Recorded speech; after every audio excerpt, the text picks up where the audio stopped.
How to update location preferences in your Shake Shack account. Hey everyone, welcome back to the channel. So if you want to make sure that your Shack order are from your favorite location, well here is how to update location preferences online. So now without further ado, let's get started.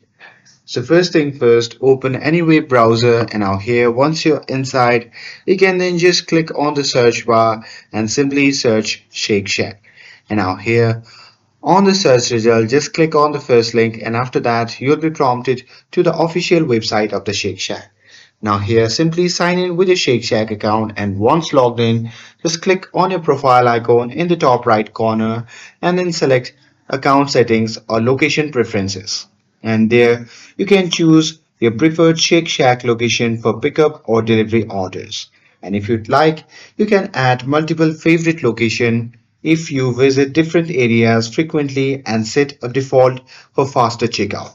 And there make sure to click Save Changes so your new preferences are applied to your Shake Shack account. And that's it. That's how you can update location preferences in your Shake Shack account. With this, if you found this video helpful, then don't forget to like, share, and subscribe to get updated for more videos. Thanks for watching, and I'll see you in the next video.